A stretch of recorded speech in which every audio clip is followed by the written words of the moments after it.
नमस्कार दोस्तों, मैं आप सभी का चिर परिचित दोस्त उपस्थित हूं दोस्तों आप सभी की सेवा में कुछ एक महत्वपूर्ण जानकारियों को लेकर के।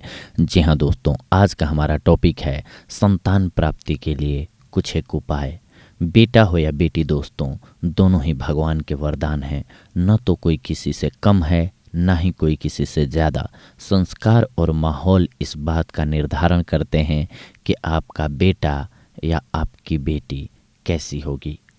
जी हाँ दोस्तों, तो आइए आज हम जानते हैं कि पीरियड के बाद किस दिन गर्भ ठहरने से आपको पुत्र की प्राप्ति होगी, तो किस दिन गर्भ ठहरने से पुत्री की प्राप्ति होगी, किस रात को गर्भ ठहरने से किस तरह का बच्चा पैदा होगा। दोस्तों, पीरियड शुरू होने वाले दिन से चौथे दिन, छठी, 8वीं, 10वीं, 12वीं, 14वीं और 16वीं रात को गर्भ ठहरने से पुत्र प्राप्त होता है, जबकि पीरियड शुरू होने वाले दिन से 5वीं, 7वीं, 9वीं, 11वीं, 13वीं तथा 15वीं रात को गर्भ ठहरने से पुत्री की प्राप्ति होती है। जी हाँ दोस्तों, ऑड डेज में पुत्री की प्राप्ति, इवन डेज में पुत्र की प्राप्ति। जी हाँ दोस्तों, चौथी रात को गर्भ ठहरने से होने वाला बेटा कम आयु वाला और गरीब होता है दोस्तों। 5वीं रात को गर्भ ठहरने से होने वाली बेटी भविष्य में सिर्फ लड़कियां ही पैदा करती हैं। छठी रात को गर्भ ठहरने से जन्म लेने वाला बेटा मध्यम आयु वाला होता है दोस्तों। और 7वीं रात को गर्भ ठहरने से जन्म लेने वाली बेटी बांझ होती है। 8वीं रात को गर्भ ठहरने से जन्म लेने वाला बेटा ऐश्वर्यशाली होता है दोस्तों। 9वीं रात को गर्भ ठहरने से जन्म लेने वाली बेटी ऐश्वर्यशालिनी होती है। 10वीं रात को गर्भ ठहरने से जन्म लेने वाला बेटा चतुर होता है दोस्तों। 11वीं रात को गर्भ ठहरने से जन्म लेने वाली बेटी चरित्रहीन होती है। 12वीं रात को गर्भ ठहरने से जन्म लेने वाला बेटा पुरुषों में उत्तम होता है दोस्तों। जी हाँ, पुरुषोत्तम होता है।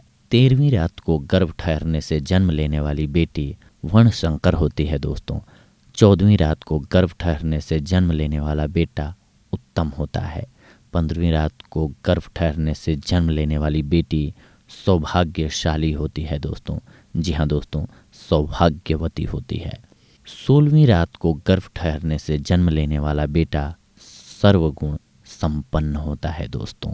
पुत्र प्राप्ति के लिए पीरियड शुरू होने वाले दिन से गिनकर चौथी, छठी, 8वीं, 10वीं, 12वीं, 14वीं और 16वीं रात को संभोग करना चाहिए दोस्तों, जबकि पुत्री प्राप्ति के लिए 5वीं, 7वीं, 9वीं, 11वीं, 13वीं तथा 15वीं रात को संभोग करना चाहिए दोस्तों।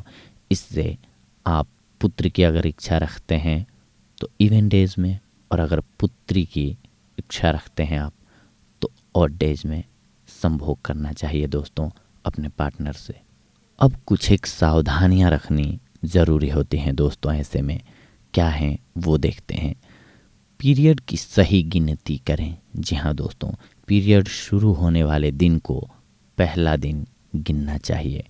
अगर आपका पीरियड 10 अप्रैल को रात को 9 बजे शुरू हुआ है, मान लीजिए कि अगर आपका पीरियड 10 अप्रैल को रात को 9 बजे शुरू हुआ है, तो 11 अप्रैल को रात के 9 बजे आपके पीरियड का एक दिन पूरा होगा।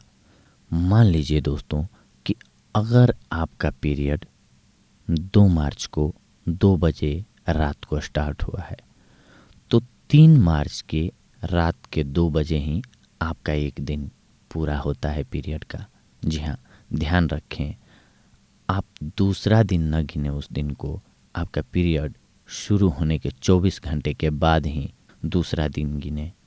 अगर आपको बेटा चाहिए तो जब तक गर्भ ठहर नहीं जाता है तब तक 5वीं, 7वीं, 9वीं, 11वीं, 13वीं तथा 15वीं रात को संभोग ना करें।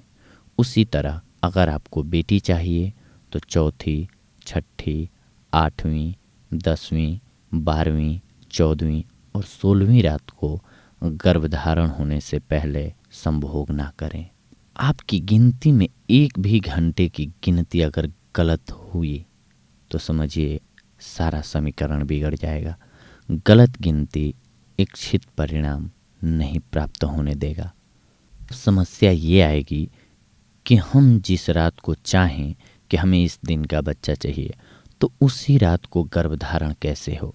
इसके लिए कुछ नियम दोस्तों ध्यान रखें कि जिस रात को आपने गर्भ ठहरने के लिए चुना है उस रात को गर्भ ठहरना चाहिए, न कि सिर्फ संभोग होना चाहिए।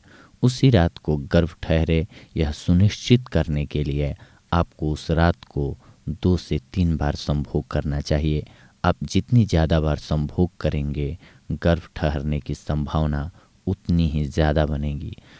गर्भ ठहरना सुनिश्चित करने के लिए संभोग करने के बाद आप बाहर न निकलें।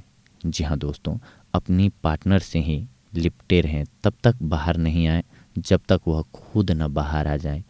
और आप संभोग के तुरंत बाद यूरिन के लिए न जाएं। अगले दिन नहाते समय ही आप जो भी करना है करें, ऐसे न जाएं। कोशिश करें कि रोक करके रखें।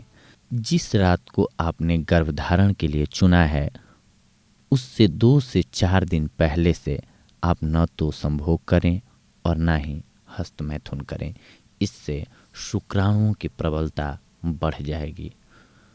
उस दिन तनाव मुक्त रहें और उस दिन मानसिक या शारीरिक थकावट ना ही हो, इस बात का ध्यान रखें दोस्तों।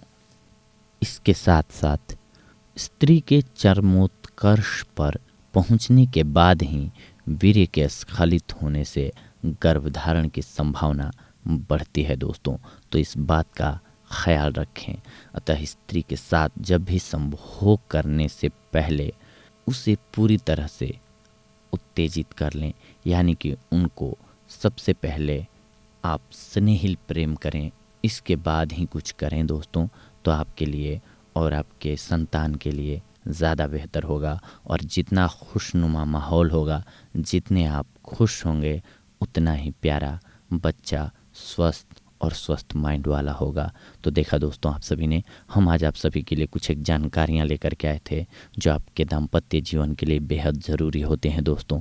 अगली बार हम आप सभी से जुड़ेंगे कुछ एक और महत्वपूर्ण जानकारियों को लेकर के। तब तक के लिए धन्यवाद। नमस्कार दोस्तों।